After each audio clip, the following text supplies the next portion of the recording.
सच्चिदानंद रूपाय विश्वोत्पत्त्यादि Hathaway तापत्रय विनाशाय श्रीकृष्णाय वयं नमः। कांति श्रुतामृषति निन्दितसारथेन्दु यत्रैकतो विलसितामसिताङ्गशोभा वृन्दावने विकितया मुनिगाङ्गसङ्गम् राधा मुकुन्द युगलं तदहं नमामि। उल्लङ्घ्य सिन्धौ सलिलं सलेहि यः सौगुहनं जनकात्मजायाम् आजायते नैव तदा हलङ्का नमामि तं प्राञ्जलिराञ्जनेयम् यस्या प्रभावमतुलो भगवान् यस्या प्रभावमतुलं भगवान् अनन्तो ब्रह्मा हरश्च नहि वक्तुमलं बलं च सा चण्डिकाखिल जगत् परिपालनाय नासाय च शुभभयस्य मतिं करोतु।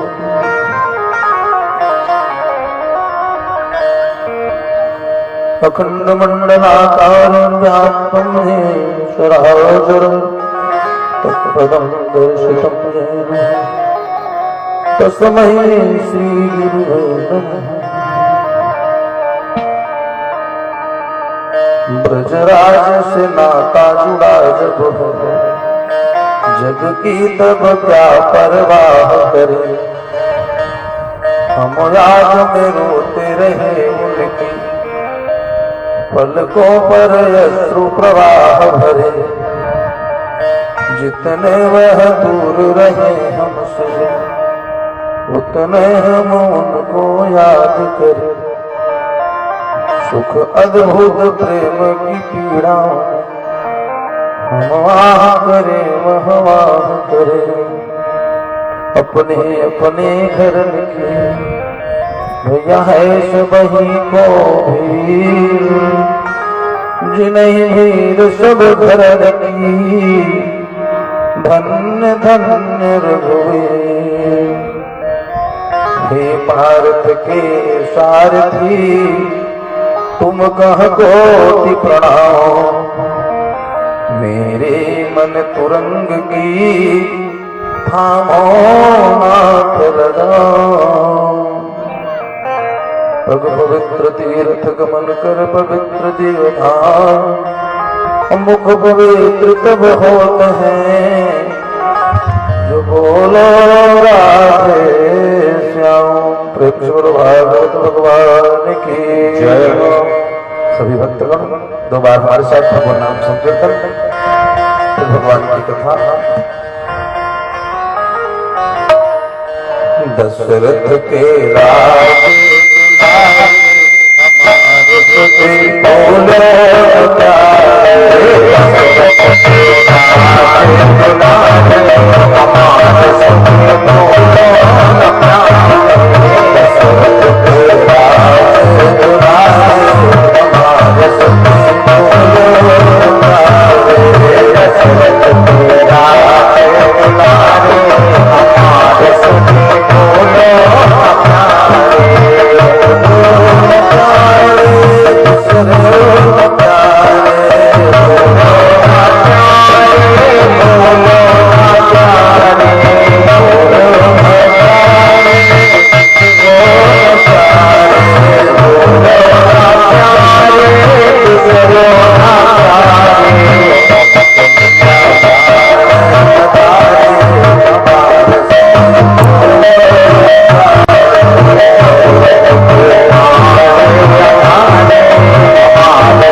योगेश्वर परमेश्वर वृंदावनेश्वर नंदनंदन यशोदानंदन श्री बालकृष्ण जी आद्याशक्ति पराशक्ति वैजयंती माला योगेश्वरी परमेश्वरी वृंदावनेश्वरी भगवान वंदनी राधा जी एवं मारुतेन्द्र हनुमान जी महाराज परम कृपा से आज श्रीमद् भागवत सप्ताह यानी पंचम दिवस दिन कब बीता रात कब गई पता नहीं 5 दिवस हो गए भगवान की कथा श्रवण करते। सुखदेव जी कहते हैं राजा परीक्षित जो सुख ब्रह्मा दिख नहीं पायो सो सुख गोकुल गले न पाए। जो सुख जो आनंद जो अनुभूति जो कृपा ब्रह्मा बड़े बड़े मनीषी तत्व नहीं प्राप्त कर पाए वही सुख आज गोकुल की गलियों में कीचड़ बन करके बह रहा है। गोप्यः सुमृष्टिमणि कुंडल निष्कंठ चित्रांबरावत शिखाओ चितमाल्य वर्षा नंदालयं सवलया ब्रजति विरेजुल व्यालोल कुंडल पयो हरहार शोभा। नंद बाबा के आनंद की प्राप्ति खूब उत्सव मनाया जा रहा है सारे ब्रजवासी। और यही नहीं रोज कुछ न कुछ उत्सव हो रहा है। उत्सव होते होते 6 दिन बीत गए। जो भी भगवान का दर्शन करने आए कुछ न कुछ लेकर के नंद बाबा को बधाई दर्शन करें ऐसा मंगल समय पता नहीं चल रहा है कि कब दिन बीत रहा है कब रात जा रहे हैं। 6 दिन बीत गए। नंद बाबा ने मन में विचार किया कि इतने दिन के बाद ये सुंदर संयोग आया तो भगवान की बड़ी कृपा हुई। इतना सुंदर संयोग तो चल करके ये शुभ संदेश शुभ समाचार महाराज कंस को भी बता दें। मथुरा के राजा वृंदावन गोकुल ब्रज सब उन्हीं के राज्य में वो राजा को बता दें कि हमारे यहाँ पुत्र की प्राप्ति हुई बड़ा आनंद का विषय है। तो नंद बाबा हर वर्ष कर देने चाहते थे कंस 9 लाख का है। तो कर में दूध दही मक्खन ले जाकर के बैलगाड़ी पर लाद करके कंस के यहाँ पहुंचाया गया। नंद बाबा ने सोचा कि इस वर्ष अभी कर भी नहीं दी ले चल के पहुंचा देते और उसे बड़ी प्रसन्नता का विषय है ये भी बता दे। ब्रजवासियों को साथ में लेकर के नंद बाबा बैलगाड़ी पर मक्खन गोरस दही चाप रख करके मथुरा की ओर चले कंस को बताने और कर देंगे पहुंचा कर आ जाएंगे और बता भी देंगे। नंद बाबा तो यहाँ से चले कंस को बताने के लिए और वहां जब से योग माया ने बताया है कि दुष्ट तुम्हारा काल तो गोकुल में अवतार हो चुका है, अब तो बच नहीं सकता। तब से सोते जागते उठते बैठते कंस की निद्रा गायब हो गई है। आसीनः संविशन्तिष्ठन् भुञ्जानः परयतन् महीम् चिन्तयानो ऋषिकेश अपश्यत तन्मयम् जगत्। जिधर भी कंस की दृष्टि आ रही है उसको परछाई भी देख ले तो लगे कि अरे हमारा तो काल आ, अब हमारी मृत्यु निश्चित है, मैं बच नहीं सकता। आपातकालीन मीटिंग बुलाई गई अपने सैनिकों को, जितने सैनिक थे उनके सेना में सबको बुलाया कंस ने और बुला करके विचार करने लगा कि बताओ हमारा काल तो गोकुल में जन्म ले चुका है, अवतार ले चुका है, तो उसको कैसे मारा जाए? मारना बहुत जरूरी है, नहीं तो हमारा वध हो जाएगा। तो सारे सैनिकों ने, सैनिक बड़े बड़े राक्षस थे, सबने अपने अपने मत को रखा, अपनी अपनी बात बताई, अपने अपने विचार बताए। आप चिंता न करो, मैं जाकर के मार दूंगा, मैं जाकर के मार दूंगा, मैं जाकर के मार दूंगा। सब अपनी अपनी बात बताने लगे। तब तक बकासुर की बहन खड़ी थी बगल में पूतना, वो बोल पड़ी, अहो वकीयम स्तनकालकूटम जिघांसया प्रसादि लेभि गतिं धातृचितं ततोऽन्यं कं वा दयालुं शरणं व्रजे। बकासुर की बहन पूतना खड़ी थी, बोल पड़ी, महाराज यदि आप आदेश करें तो मैं चली जाऊं और जाकर के ब्रज में जितने भी बालक हैं जन्म से लेकर के 1 वर्ष तक मैं सबका भक्षण कर लूंगी, सबको खा लूंगी और उन्हीं में आपका काल भी होगा, वो भी मारा जाएगा। कंस ने इसे देखा, कहा बात तो तुम ठीक करे, लेकिन तुमको ब्रज में जाने कौन देगा? तुम्हारा इतना बेभत्स स्वरूप है, 4-4 इंच के बड़े बड़े दांत, विशाल भयानक चेहरा, तुमको कौन जाने देगा? प्रवेश करने से पहले तुमको सब ब्रजवासी बता देंगे। पूतना ने कहा महाराज आप चिंता मत करिए, हम ऐसे थोड़े चले जाएंगे, इस राक्षसी के स्वरूप को लेकर थोड़े जाएंगे। कंस ने कहा था हम ब्यूटी पार्लर में जाकर पूरा चेहरा बनवा, हमको लोग पहचान नहीं पाएंगे, आप चिंता मत करो, आप आदेश करो, मैं जाकर के आपके काल को भक्षण करके चले आओ। और पूतना का काम ही था और इधर पान करना। पूतना माने, पूत माने पवित्र ना माने नहीं, जो पवित्र ना हो उसका नाम है पूतना। अथवा पूतना माने अविद्या, अज्ञान, अहंकार। और पूत माने पुत्र ना माने नहीं, जो पुत्र को न रहने दे वो पूतना। जो पवित्र ना हो वो पूतना। और पूतना माने अविद्या, अज्ञान, अहंकार। पूतना कंस से आदेश लेकर के चली कहां? नंद बाबा के ब्रज में। अब इधर से पूतना चली और उधर से नंद बाबा कर देने के लिए मथुरा चले। ध्यान दीजिए, पूतना ब्रज में आई और ब्रज के बाहर खड़ी हुई, विचार करने लगी कैसे चलूं कि हमको लोग न पहचान पाए। नंद बाबा कंस के यहाँ चले, मतलब इसका आध्यात्मिक अर्थ है कि है जब नंद रूपी जीव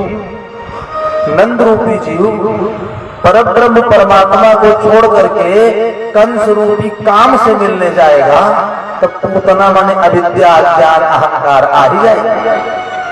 जब नंद रूपी जीव भगवान को छोड़ करके, परब्रह्म परमात्मा का दर्शन छोड़ करके काम रूपी कंस से मिलने चला जाएगा, तब अज्ञान, अविद्या, पूतना आ ही जाएगी। और पूतना आ गई। जो ही पूतना आई ब्रज के बाहर खड़ी हुई तो स्वरूप तो राक्षसी।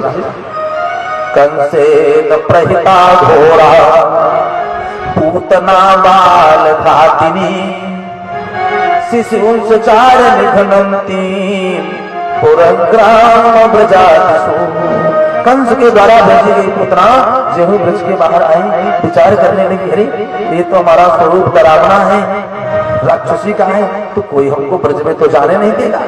तो सुखदेव जी मानो बैठ करके देख रहे हैं। ऐसा सुंदर वर्णन किया है भागवत में, जैसे एक एक क्षण एक एक स्वरूप को पूतना के देख रहे थे। ध्यान दीजिएगा, पूतना ने कैसा स्वरूप बनाया अपना, ये तो राक्षस डरावना चाहिए। लेकिन सुखदेव जी कहते हैं, राजन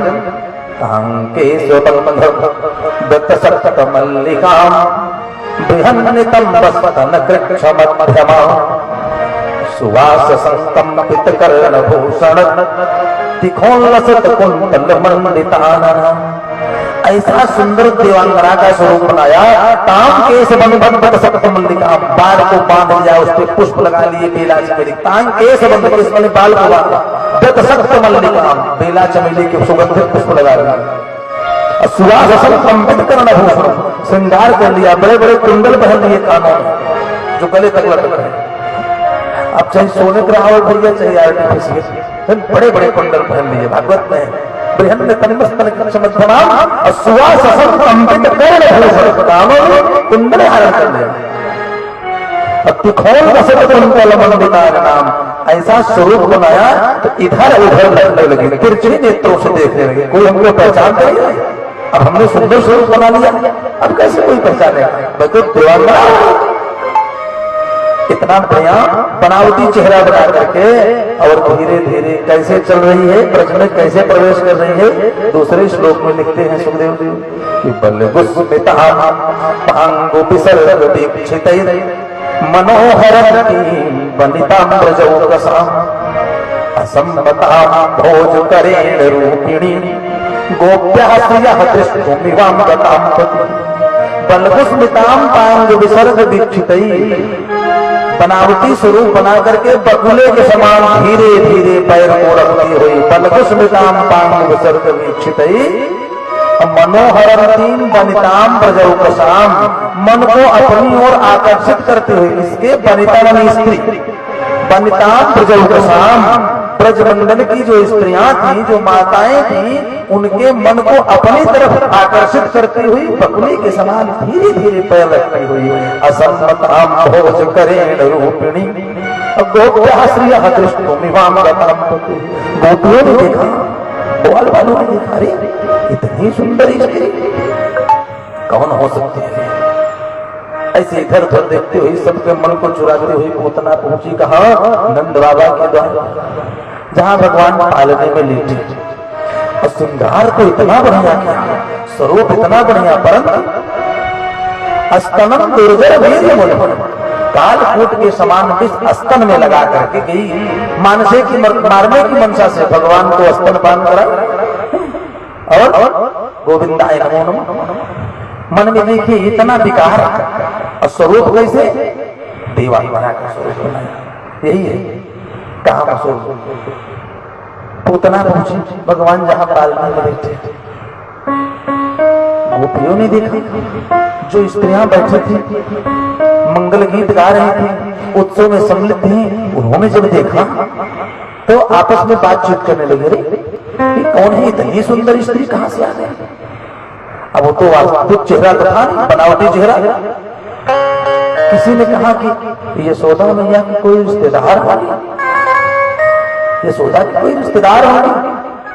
अब यशोदा मैया ने जब स्वयं देखा तो नहीं पहचान पाई कौन है, पहचान ही नहीं थी, कभी देखा नहीं था।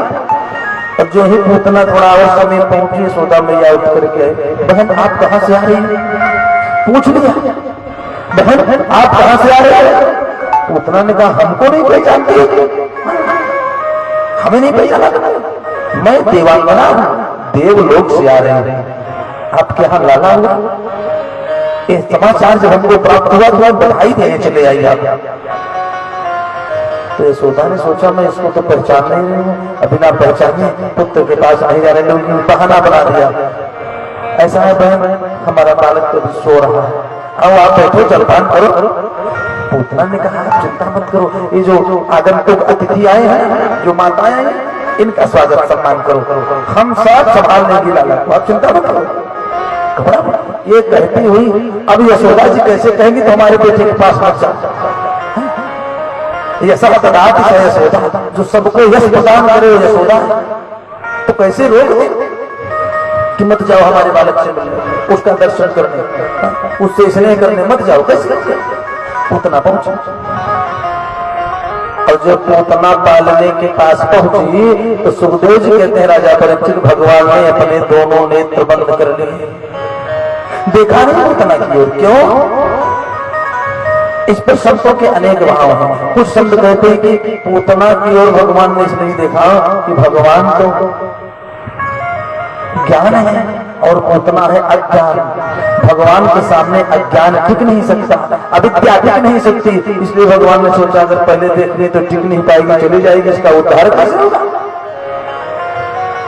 दूसरा, कुछ संत कहते हैं कि भगवान ने नेत्र बंद कर लिए, मानो कह रहे हो कि हम तो ब्रज में माखन मिश्री खाने के लिए प्रकट हुए आए हैं और मौसी तुम पहले जहर पिलाने चली आई, कुछ दिन माखन मिश्री खाने दो, जहर भाग।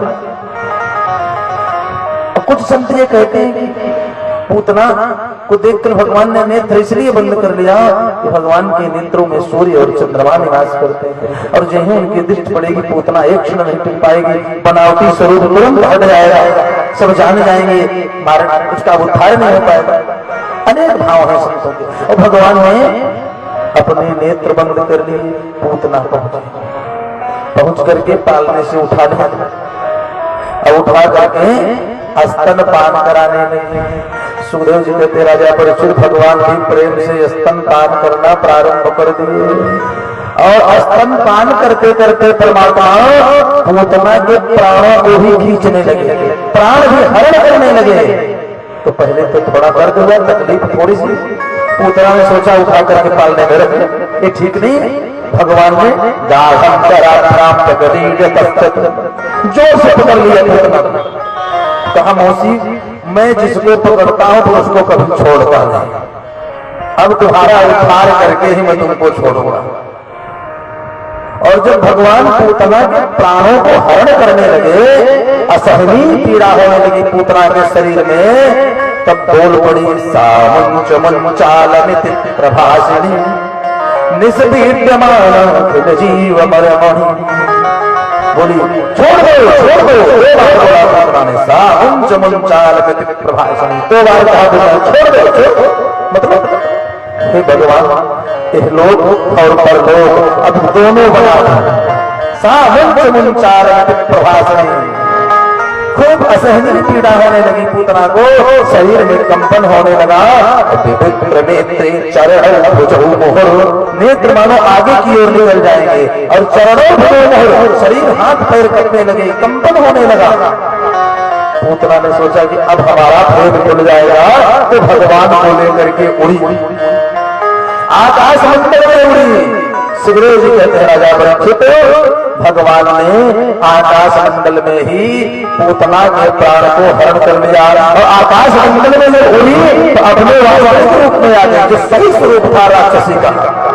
और आकाश मंडल में भगवान ने पूतना के प्राण को हरण कर लिया, और ब्रज के बाहर दूर जाकर के पूतना ने भगवान की बाहर जाकर के गिरी।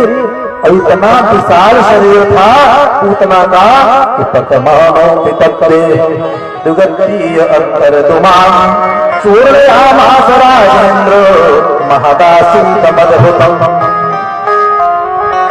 पूतना की शरीर इतनी बड़ी थी कि त्रिगति अंतर्दुमान, 6 कोस के वृक्ष चूर मोर हो गए। तो आप कहेंगे महाराज को भूकंप आ गया होगा। भागवत में लिखा है पद्मानो पितक्ते है, पद्मानी गिरना, पद्मानो पितक्ते है त्रिगति अंतर्दुमान। एक गद्युति में 2 कोस होता है, और 3 गद्युति में 3 दूने 6 कोस।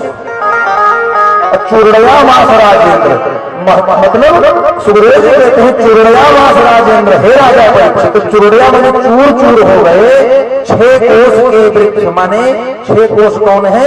अंतर्द्वान, अंतःकरण के 6 कोष के वृक्ष।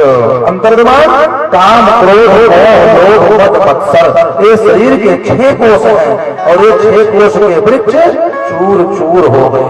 इतना भयंकर विशाल शरीर था। और शरीर में अंग कैसे थे पूतना के? अंधकूप गभीराक्ष पुलिना रोह सरम, नेत्र बड़े बड़े कुएं के समान थे। आंखें जो थी पूतना की बड़े बड़े कुएं के समान। और गिरी कंदर नासिका, नासिका कैसे थी? जो बड़ी बड़ी गुफा हो, इतनी बड़ी नासिका थी। अंतःकरण के 6 कोष के वृक्ष चूर हो गए, माने काम क्रोध मोह लोभ मद मत्सर सब नष्ट हो गया।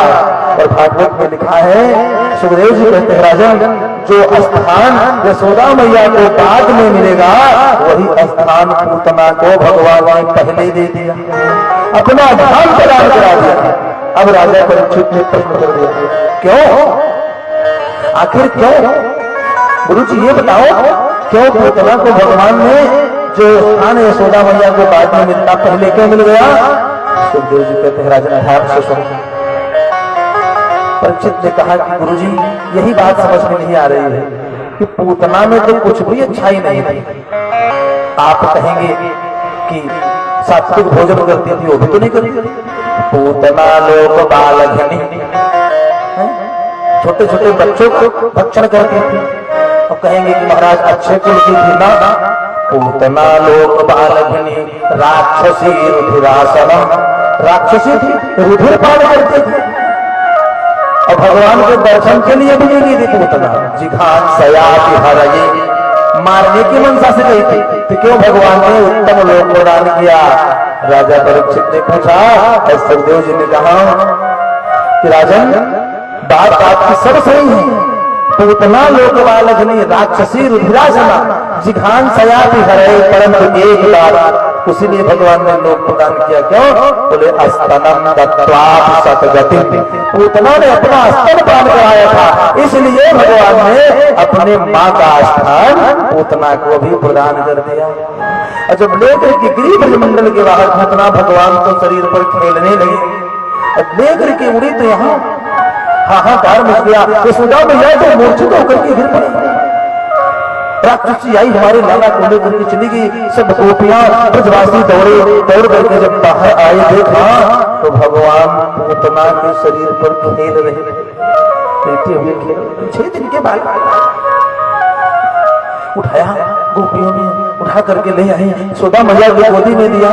जब मूर्छा छूटी हृदय से यशोदा मैया ने लगाया, आज हमारे लाला को नजर इतनी बड़ी राक्षसी आकर के स्पर्श कर ली, लेकर के गई गौशाले की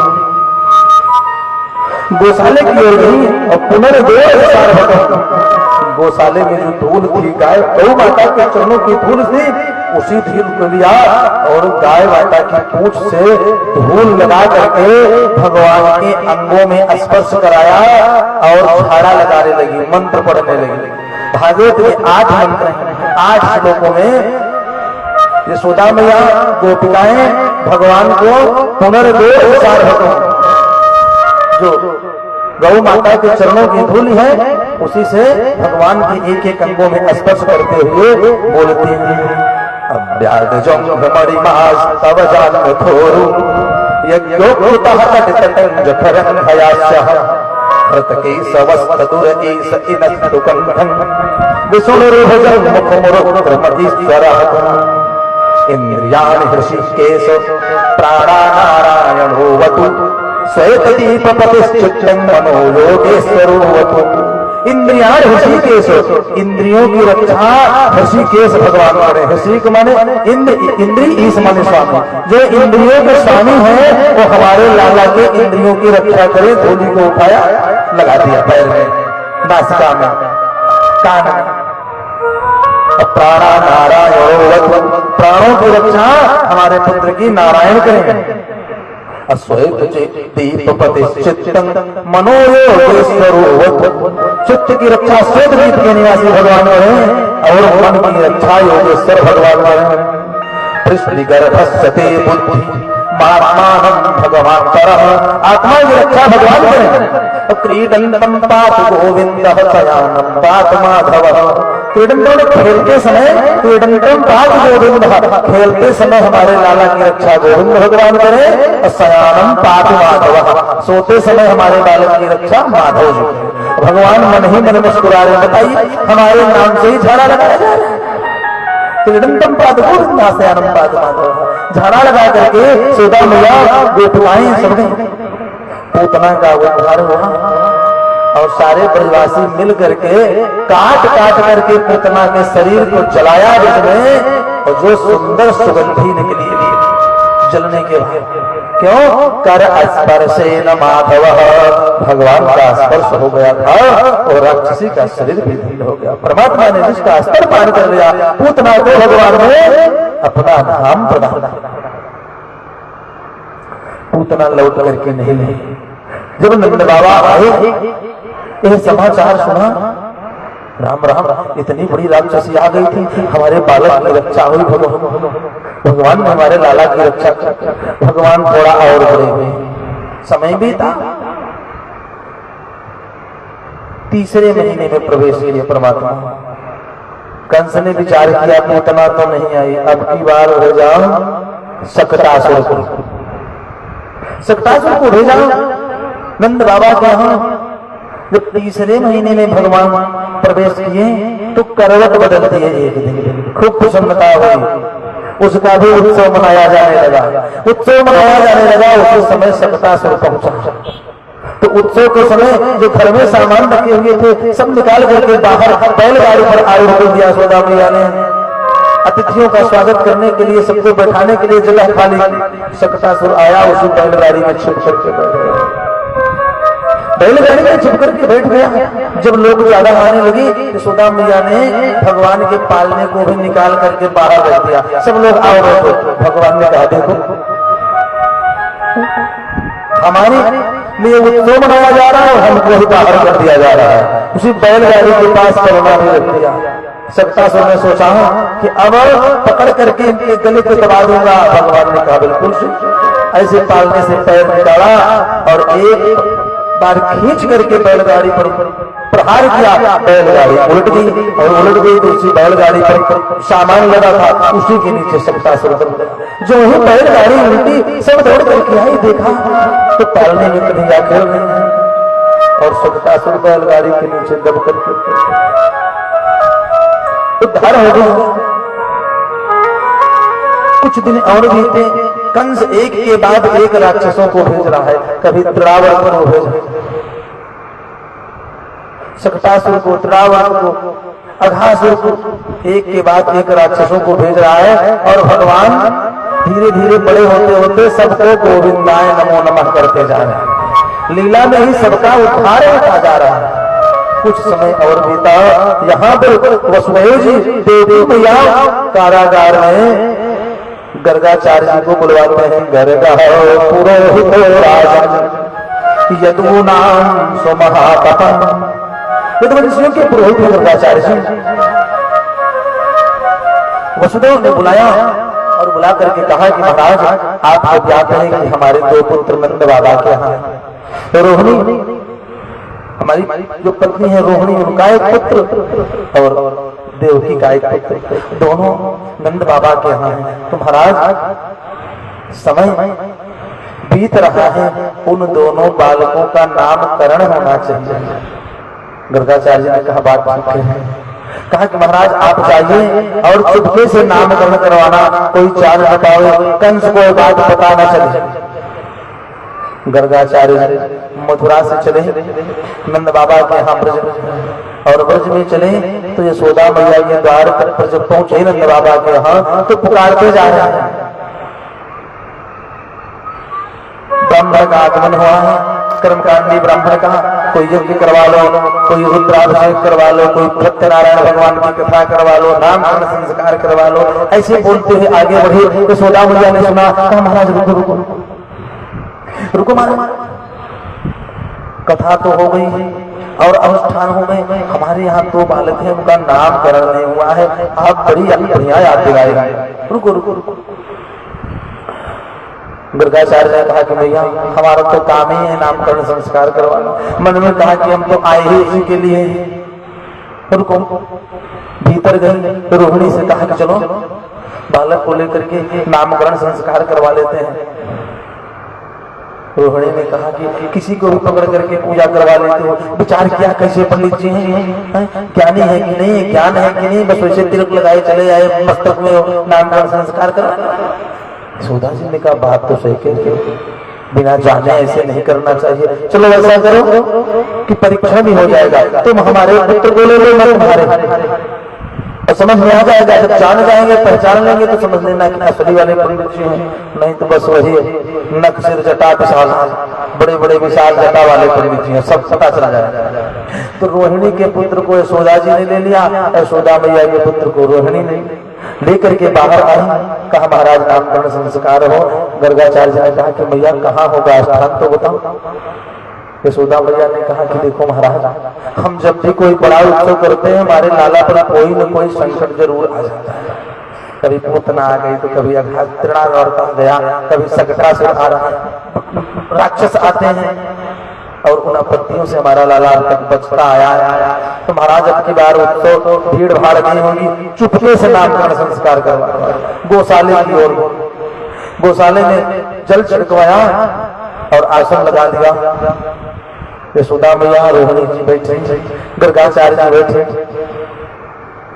यशोदा मैया ने जो ही कहा कि महाराज हमारे बेटे का नामकरण संस्कार, गर्गाचार्य ने देखा, कहा मैया अयं ही रोहिणी पुत्रो, अरे ये तो रोहिणी का पुत्र है, इसको कहा आपने? जब कहा अयं ही रोहिणी पुत्रो, यशोदा मैया ने सर को नीचे झुकाया, कहा बाबा आप क्षमा करना, मैं तो आपकी परीक्षा भी ले रही थी कि आप असली वाले महात्मा है कि खड़िया पलटन वाले बाबा है, झूठे तिलक लगाया। चलो कोई बात नहीं, ये रोहिणी का पुत्र है। संकर्षण क्रिया के द्वारा एक खींच करके एक गर्भ से दूसरे गर्भ में स्थानांतरित किया गया, इसलिए इसका एक नाम संकर्षण हो। बल में अधिक होगा इसलिए दूसरा नाम बलराम होगा। बड़ा होकर के यह बालक फल और मूसल धारण करेगा, इसलिए इसका एक नाम हलधर भी होगा। अनेक नामों से पुत्र जाना जाएगा। अब बारी थी भगवान की। भगवान को यशोदा मैया ने गोदी में लिया। अब गर्गाचार्य जी ने भगवान की ओर देखा, मन ही मन प्रसन्न हुए, परमात्मा का दर्शन किया और बोल पड़े, हे यशोदा मैया आपका तो पुत्र साक्षात, कहने वाले थे परब्रह्म परमात्मा है। भगवान ने नेत्रों से इशारा किया, बाबा चुप रहो, अभी सारी पोल पट्टी खोल दो, बहुत नीला कर सब काम गड़बड़ा जाएगा। भगवान ने नेत्रों से इशारा किया तो गर्गाचार्य जी बोलने वाले थे, हे यशोदा मैया आपका पुत्र तो साक्षात परब्रह्म परमात्मा है। और नेत्रों से भगवान ने इशारा किया, गर्गाचार्य जी ने लाइन बदल दी, कहा आपका पुत्र तो साक्षात गुणों का खजाना है। बदल दिया लाइन, कहा सुनो, ये आपका पुत्र सबको अपनी ओर आकर्षित करेगा, तो कर्षत इति कृष्ण, इसलिए इसका नाम कृष्ण होगा। आगे चल करके अनेक नाम होंगे, माधव, केशव, गोविंद, अनेक नामों से जाना जाए। और कृष्ण का अर्थ होता है परब्रह्म परमात्मा। कृष्ण शब्द में पूर्ण ब्रह्म का समावेश है। कैसे समझिए, जो का शब्द है ककारः कमलाकांतः, का शब्द जो है कमला कांत वाचक है। कमला माने होता है लक्ष्मी, कांत माने पति, लक्ष्मी के पति जो नारायण है वही कृष्ण है। ककारः कमला कांतः, और काम कृष्ण, जो रा है रकारः राम इत्यपि, जो रा है वो राम शब्द वाचक, और बीच में खटकोण वाला है कृष्ण। खकारः खड्गुणपति, जो खड्गुणपति है। छगुण क्या है? ब्रह्म में क्या होते हैं छह गुण? तेज प्रभाव बल पौरुष बुद्धि योग। खकारः खड्गुणपति, जो नारायण है वो भी कृष्ण में समाया है। और रकारः नरसिंह, रकार जो है नरसिंह शब्दवाचक, और बाद में जो विसर्ग लगता है, विसर्ग तथा हो तो नर नारायण इत्यपि, विसर्ग नर नारायण शब्द का बोध कराता है। इसलिए कृष्ण में पूर्ण ब्रह्म का समावेश है और कृष्ण ही साक्षात ब्रह्म परमात्मा है। गर्गाचार्य जी ने कहा कि अनेक नामों से आपका बेटा जाना है। नामकरण संस्कार हो गया। सुखदेव जी कहते हैं राजा परीक्षित खूब दान दिया गर्गाचार्य। गर्गाचार्य ने कहा मैया मैं इस दान को लेकर के क्या करूंगा, हमारे किसी कार्य का नहीं। ब्रजवासियों को देख करके विदित करके भगवान का दर्शन किए और मन ही मन भगवान ने आशीर्वाद प्रदान किया। आशीर्वाद देकर के गर्गाचार्य जी तो चले आए। परमात्मा थोड़ा और बड़े ये सब करते करते 9 माह बीत गए। 9 माह बीत गए तो वात्सल्य प्रेम होता है माताओं के हृदय में। 6 माह जब बीतता है बालक का तब माताएं सोचती हैं कि कितना जल्दी हमारा पुत्र बड़ा हो जाए। इसलिए नहीं, ये हृदय में वात्सल्य प्रेम होता है कि बहुत जल्दी हमारा बेटा बड़ा हो जाए। तो यशोदा मैया ने विचार करें, अरे कितने दिन हो गए, 1 वर्ष बीत गया, अभी ये तो न बोल रहा है न चल रहा है, कब हमारे मन की अभिलाषा पूर्ण होगा, कब हमको मैया कह करके बुलाया और अपने बाबा को रंग बाबा को बाबा कह करके बुलाया। 9 माह बीत गए, 10 बीता, प्रतिदिन ही सोचते कि आज हमारा बेटा बोला। जारुभ्याम सपारुभ्याम रिंग मारव भगवान बैठने लगे और पैर केवल चलने लगे। तो पैर केवल चलने लगे। सीता मैया ने सोचा कि देखिए 1 वर्ष हो गया, अभी ये बोल नहीं रहा। मन में तमाम विचार आया कि कब बोलेगा, इतना दिन भी हे भगवान, अगर हमारा लाला बोल देते तो मैं 5 एकादशी का व्रत करती, 10 एकादशी का व्रत करती, भगवान आपका दर्शन करने आया। तमाम मान्यताएं मानने लगी। कुछ न हो बता दो दूरिये चबवाओ जल्दी से मां बिटवा बोले। मन में अनेक विचार, भावना, वात्सल्य प्रेम उमड़ने लगा। और जब हृदय में वात्सल्य भाव हो तो भगवान अभिलाषा को, अपनी यशोदा मैया की अभिलाषा को जल्द पूर्ण करने के लिए विचार आया मन में कि मैया मैया कही के श्याम कवन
बहुत जल्दी बड़े हो जाए।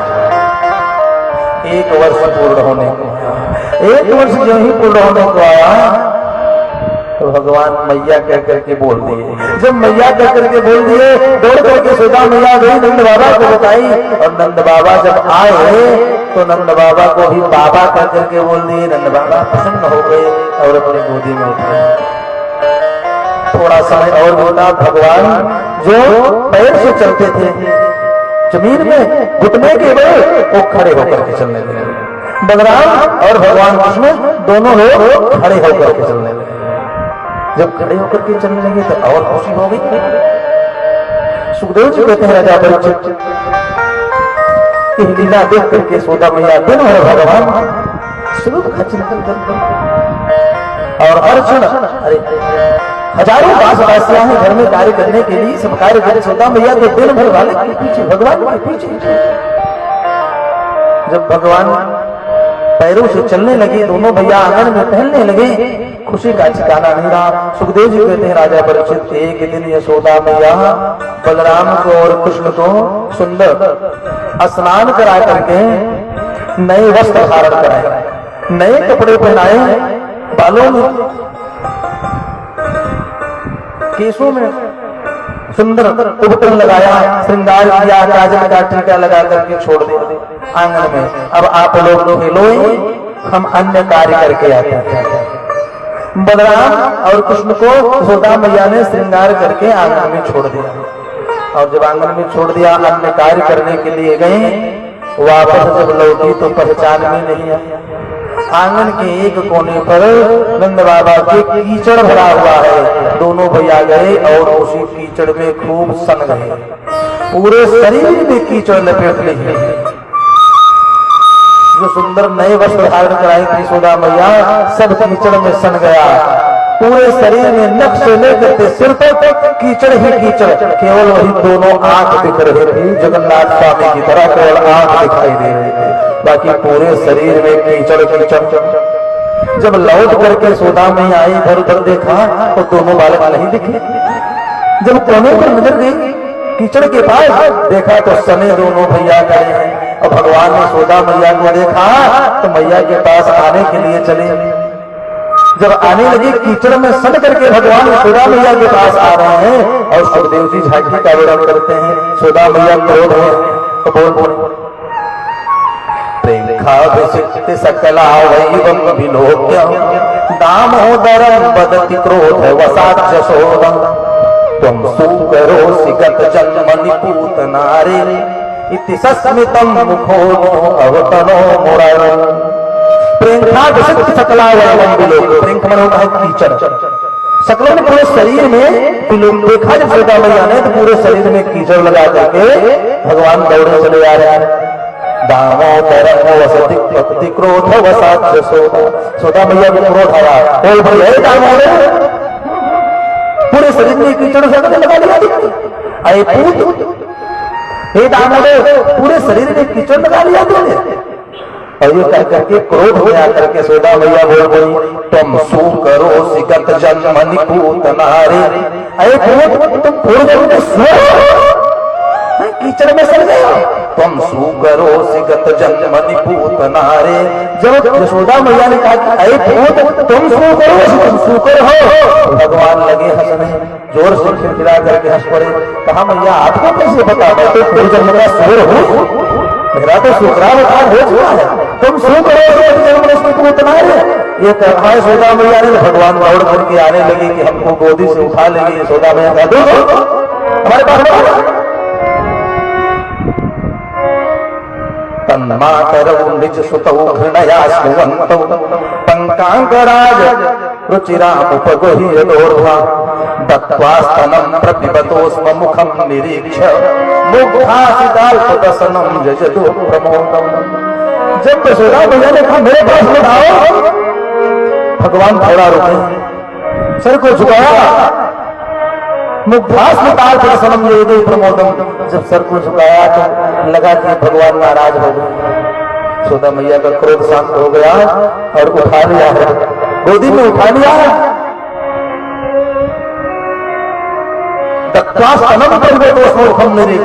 स्तनपान कराने लगी। भले शरीर में कीचड़ लगा हुआ था, परंतु ये नहीं देखा कि कीचड़ हमारे वस्त्र को गंदा कर देगा। उठा करके वात्सल्य प्रेम में स्तनपान कराने लगे, दुग्धपान कराने लगे। सुखदेव जी कहते हैं राजा परीक्षित, एक परमहंस इस दृश्य को देख और देख करके रो पड़ा। बोला, हे भगवान, आपकी कैसी लीला है कि इन गोप वालों के घर में कीचड़ में लौटने में आपको आनंद आता है, और हम लोग जब वेद मंत्रों को स्तुति करते हैं, वेद मंत्रों से आपको आवाहित करते हैं, बुलाते हैं, तो आपको आने में लग जाते हैं। वो परमहंस रोने लगा और रो करके बोल पड़ा, है प्रभु, गोपालांगण कर में बिहर से विप्रध्वरे लज्जसे ब्रूसे गोसुत हम कर स्तुति पदैर मौनम विभसते सता। गोपालांगण गर्दन में बिहर से, इन गोप बालों के यहाँ गर्दन में कीचड़ में खेलने में आपको आनंद आता है, अब विप्रध्वरे लज्जसे, जब ब्राह्मण वेद मंत्रों से आपको यज्ञ बुलाते हैं, गाने में लग जाते हैं। ये कैसी लीला है? और यही नहीं, ब्रूसे घोषित हम कर स्तुति पदैर मौनम विभत्से सता। जब बछड़े हाँ हाँ करके आपको बुलाते हैं, तो आप भैया भैया करके दौड़ जाते हैं। ब्रूसे घोषित हम कर स्तुति पदैर, गाय के बछड़े हंकार मार के बुलाते हैं और आप भैया भैया करके दौड़ के चले जाते हो। परंतु जब ज्ञानी तपस्वी लोग साधना के माध्यम से आपका ध्यान करते हैं, तो मौनम विधत्से सता, आप मौन हो जाते हो, जैसे कुछ जानते ही नहीं। जाने गोकुल कामिनी सुकुरु से प्रेमई परम। हमें तो लगता है कि भगवान आप सिर्फ एक ही बंधन को मानते हैं, प्रेम का बंधन, प्रेमई परम। सिर्फ प्रेम से जो आपको बुला रहे उसी के हाथ में। सुखदेव जी कहते हैं राजा परीक्षित, यह लीला करते हुए भगवान सबको आनंद प्रदान करते हैं। अब प्रभु थोड़ा और बड़े बड़े, थोड़ा भगवान और बड़े, परंतु एक बात है, जरा सी बात पर तुरंत रूठ जाते हैं। कमल लीला तो लीला पुरुषोत्तम है भगवान, ये तो होने ही है। भगवान राम मर्यादा पुरुषोत्तम है और भगवान कृष्ण लीला पुरुषोत्तम है। रोज नई नई लीला करते हैं, रोज नई नई लीलाएं करते हैं भगवान, और यशोदा मैया को धन्य कर देते हैं। प्रभु थोड़ा और बड़े हुए, बोलने लगे, चलने लगे, तो अपने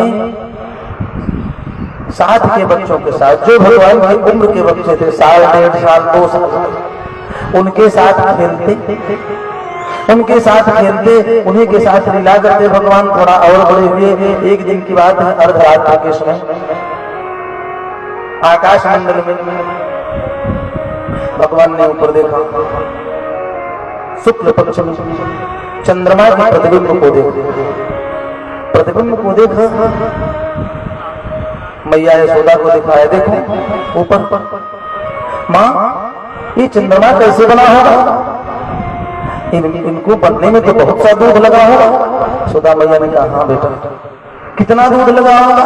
तो जितनी गायें अपने पास है सबका दूध इकट्ठे लगा होगा, तब चंद्रमा बने। बहुत दूध लगा होगा, बहुत ऊपर है, हाँ बहुत सुंदर दिख रहे हैं, हाँ। भगवान ने कहा, फिर वही ला के दे दो। कहा, वही चंद्रमा लाओ, हमको दे दो, हम हाथ से पकड़ना चाहते हैं। यशोदा मैया ने सोचा है कि नहीं आपत्ति आ गई, हाथ से इनको कैसे पकड़ाए? तो बुद्धि लगाई, एक बड़े से पात्र में, बड़ी सी थाली में जल भर दिया, ला करके आंगन को बीच रख दिया। उसी जल में जब प्रतिबिंब आया, कहा देखो ये चंद्रमा यहाँ आ गए। तो भगवान कम कौतुकी नहीं कहा, हाँ आ तो गए, वो जल में पकड़े परछाई, तो कहीं पकड़ में आती है, पर प्रतिबिंब कहीं पकड़ में आता है। फिर मैया की ओर देखा, इसमें तो पकड़ में नहीं आ रहे, वो जो वहां है अभी वही है, दूसरे है, हमको ला कर दो। यशोदा मैया ने सोचा, अब इनको ला करके कहां से दे? प्रतिबिंब दिखाई दे रहा है, पकड़ नहीं पा रहे। भगवान फिर दौड़ करके पकड़े, फिर नहीं पकड़ पाए, तो कहा ला करके दो।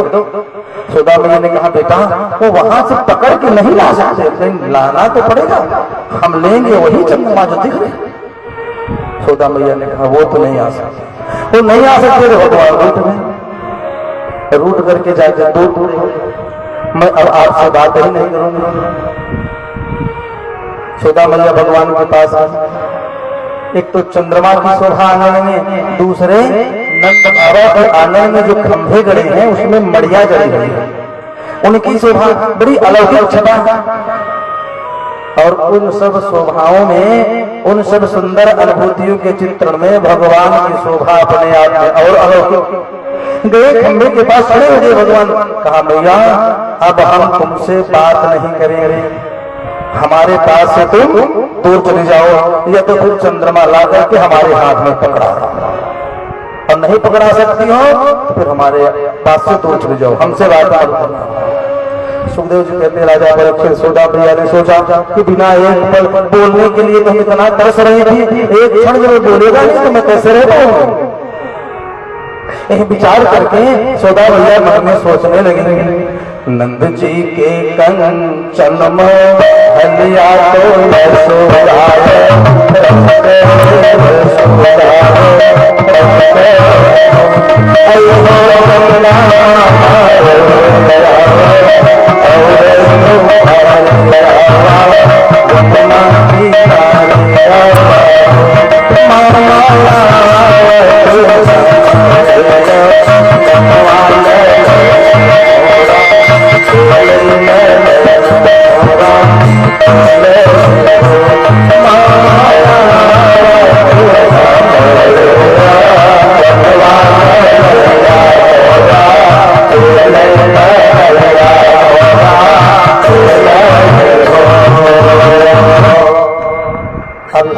ने ऊपर देखा, चंद्रमा को बुलाने पर कोई आता है, भगवान देखे ही नहीं, और उठ करके दूसरे खंभे के पास जाके खड़े हो गए।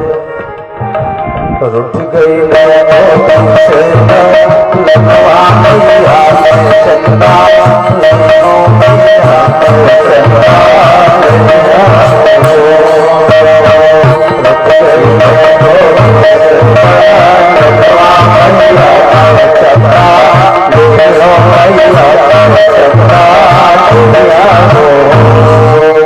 यशोदा मैया जैसे ही पास नहीं, अब की बार भगवान रोने लगे जोर जोर से।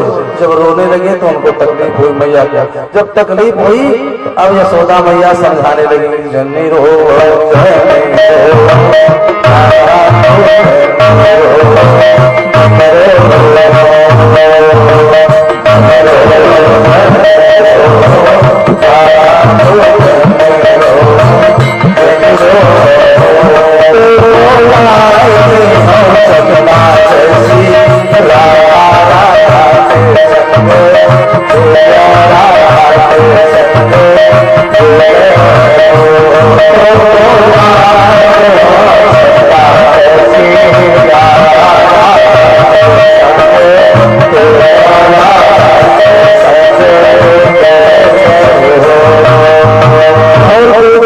तरकीब नहीं समझ में आई। यशोदा मैया ने कहा मैं तुम्हारे लिए चंद्रमा जैसे एक राधा लाया। जब राधा का नाम लिया भगवान मान गए, तो राधा बुलाओ। अब तो अभी तुरंत मान गए, चंद्रमा से मन हटा, राधा की ओर मन लग गया। सुखदेव जी कहते राजा परीक्षित ये सब लीलाएं करते हुए भगवान जब और बड़े हुए तो अपने साथ के सखाओं, अपने साथ के लोगों से, बच्चों से मित्रता हुई, नए नए मित्र बनाए भगवान। 10, 20, 50 बाल वालों के समक्ष श्री रामा, मनसुखा इत्यादि के साथ दोस्ती हुई और अपने साथ के लोग बच्चों से मित्रता हो गई। और उन्हीं बच्चों के साथ गोपियों के घर में जाकर के उद्दंडता करना प्रारंभ कर दी। और उद्दंडता कैसी करे? प्रातःकाल 4 बजे उठ जा करके गोपियों के यहाँ वत्सान मुंचत क्वचित समये क्रोध संजात हासः, प्रातःकाल उठ करके जाए और बछड़े को छोड़े और बछड़े जा करके गाय का दूध पीने। सुबह में गोपियां ब्रजवासी लेकर के बाल्टी पहुंचे गाय का दोहन करने के लिए, तो गाय पैर से झटक करके इधर जाकर खड़ी हो जाए। वत्सान मुंचत क्वचित समये क्रोध संजात हासः, क्या मतलब? असमय में बिना समय के बछड़े को छोड़ देने का मतलब, अरे जब परमात्मा कृपा करते हैं जीव पर तो बिना समय आए ही कृपा हो जाती है। क्यों? क्योंकि अकारण करुणा वरुणालय, बिना कारण के कृपा परमात्मा कर देते हैं। यही नहीं, प्रणत पाल रघुनायक करुणा सिंधु खरा, गए शरण प्रभु राज तो अपराध दिशा प्रणत पाल प्रणत जनानाम पालयते प्रणत पालः प्रणत जनानाम दीप्ति नाम पालयते प्रणत पालः प्रणत पाल रघुनाय करुणा सिंधु दया के सागर अब गए शरण प्रभु राज तो भगवान जिस पर कृपा करते हैं वह प्राण मुंचत क्वचित समय बिना समय की ही कृपा कर देते हैं। तो असमय में बछड़े छोड़ देने का मतलब जब भगवान की कृपा होती है और चाहे जब कृपा हो जाए तो बछड़े को छोड़ देंगे, अर्थात बछड़े रूपी जीव को कभी भी इस बंधन से मुक्त कर सकते हैं भगवान, यह अर्थ होता है। जब गोपियां पात्र लेकर के जाती गाय दोहन करने के लिए तो बछड़े गाय कूद करके और ऐसी ऐसी लीला करे भज में भगवान। और क्या करें, छोटे छोटे सखाओं के साथ जाए माखन चुरा ले, मरकान भोक्षस सचेताज भांडम भिनक माखन चुरा करके स्वयं खाए, गोप वालों को खिलावे और जो कुछ बचे उसको बंदरों को खिला दे। और यही नहीं, सचेताज भांडम भिनक जो मटका रहे पात्र उसको उठा करके फोड़ दे, मतलब चेन्नाद भांडव पात्र को फोड़ देने का मतलब जब परमात्मा माखन चोरी की लीला में भगवान ने गोपियों के चित्त को चुराया है। गोपियां कौन है? गोही इंद्रिय कृष्ण रसम जस्ट जो अपने प्रत्येक इंद्रियों के द्वारा कृष्ण रूपी रस का पान करती है वही है गोपी। तो गोपियों के चित्त को चुराया है भगवान ने माखन चोरी की लीला में, सिर्फ गोपियों के चित्त को चुरा करके उनके चित्त के विकार को दूर किया है, मन को स्वच्छ किया है। अक्षेत्रनाथ भांडव पात्र को फोड़ने का मतलब जब भगवान कृपा कर देते हैं, मन को शुद्ध कर देते हैं, विकार को चुरा लेते हैं तो पाप रूपी खड़ा जो पात्र है वो फूट जाता है और मन एकदम निर्मल। अक्षेत्रनाथ भांडव तो माखन चोरी करें, माखन को खाएं, गोप वालों को खिलाएं, पात्र को फोड़ दें। गोपियां परेशान।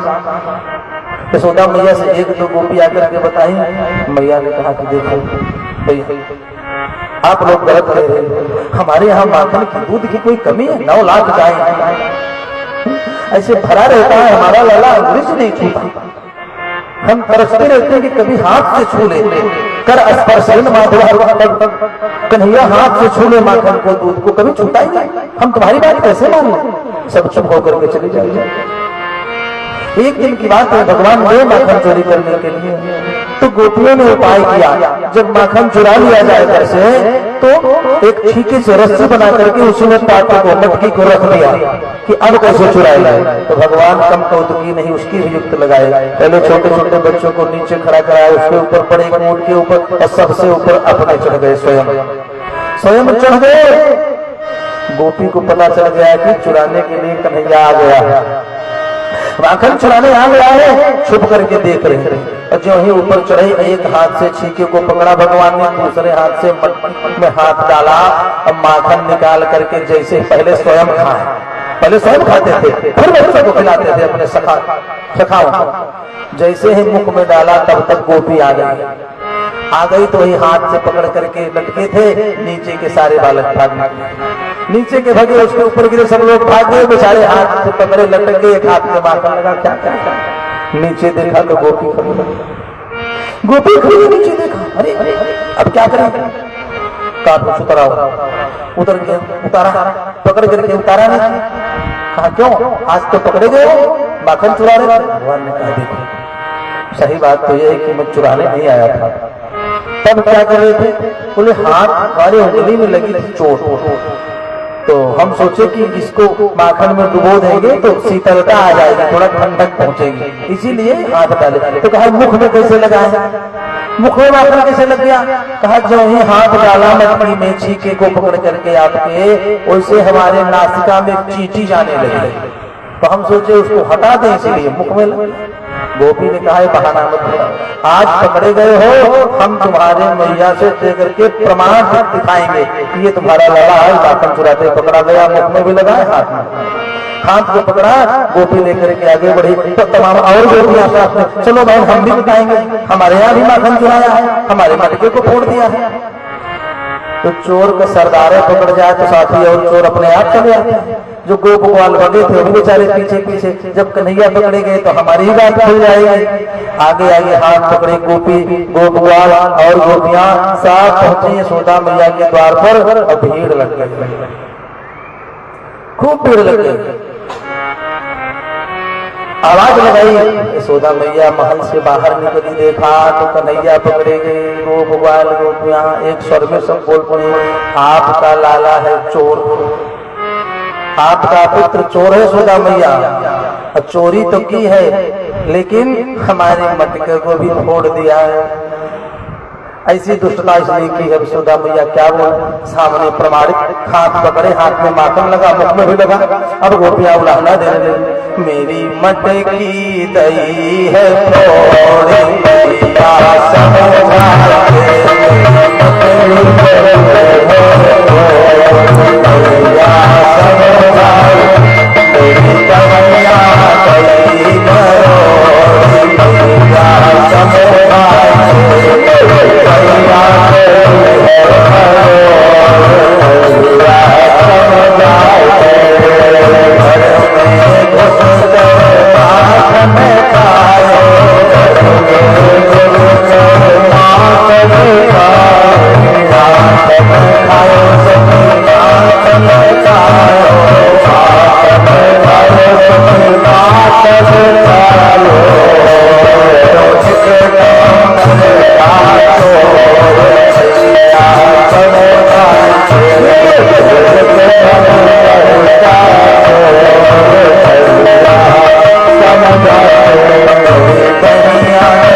जब बोल चुकी यशोदा मैया ने कहा बात तो ठीक है, बात तो हमारे लाला को आपने पकड़ा है, लेकिन बहन एक बात हमारे समझ में नहीं आती कि हमारे यहाँ इतना माखन है, इतना दूध दही है कि दूध दही की भरी कमोरी कब हम ले तो अंगुरिया। कौन सा जादू है आज क्या है चुराने चला जाता है। गोपियों ने कहा मैं चुराया तो है, प्रमाण दे रहे हैं ना। यशोदा मैया ने कहा ऐसा है भैया कि जो माखन का नुकसान किया हो उससे तो गुना 4 गुना हमसे ले लो, लेकिन हमारे बेटे को चोर हो, हमारे पुत्र को चोर हो। गोपियों ने कहा माखन मांगने थोड़े आए हैं। तो कहा फिर क्यों उलाहना देने चली आई। कहा बात वो नहीं है, माखन चुराए तो खाने की वस्तु है, चुरा लिया कोई बात नहीं, लेकिन हमारे मटके को फोड़ दिया। सचेतना यशोदा मैया ने कहा एक मटके के बदले 5 मटका ले जाओ। गोपियों ने कहा बात वो नहीं है। फिर क्यों, मटका आपको पता है कितना कीमती था, हमारे सास के जमाने का था, हमको विरासत में मिला था, वो मटका फोड़ दिया आपके लाला।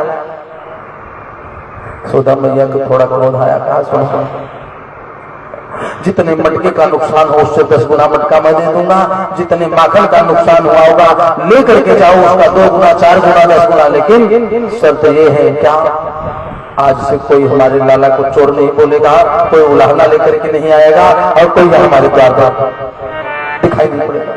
जब कहा कोई आएगा नहीं तो सारी गोपियां स्तब्ध रह गई। अरे माखन चोरी का तो सिर्फ एक बहाना है, और सही बात तो है कि भगवान का दर्शन करना है। गोपियां भी एक क्षण बिना देखे परमात्मा को रह नहीं सकती, कन्हैया को बिना देखे रह नहीं सकती। भागवत में लिखा है गोपियों का चिंतन इतना पड़ता है, अभी आगे कथा में आप सुनेंगे कि हर क्षण सोते जागते उठते बैठते चलते फिरते कार्य करते समय भगवान की लीलाओं का स्वरूप का स्मरण करते हुए और चिंतन करती रहती, बोलती रहती। क्या या दोहने वहनने मथनोपलेपो प्रेम नर भरुदितो क्षण मार्जना दो गायन्ति चैन मनुरक्त धियो सुगंधयो धन्या भजस्त्रिय उरु क्रम चित्तया। याद हो हमें गाय दुहते समय गोपियां भगवान को बुलाती रहती, याद हो हमें बहाने बहारते समय, मथनोपलेप दही का मंथन करते समय, घर को लीपते समय, और क्या करते समय प्रेम खेंख नार भूमि तो प्रेम खेंख कहते हैं बच्चे को खिलाना। गोदी में लेकर के जब बच्चे को खिलाया जाता है तो उसको कहते हैं प्रेम खेंख क्रिया संस्कृत। प्रेम खेंख नार भूमि तो क्षण मार्जना दो। हर क्षण गोपियां भगवान का चिंतन करते हैं। गायन्ति चैन मनोरथ धियो सुकंठयो, हर क्षण भगवान का गान करते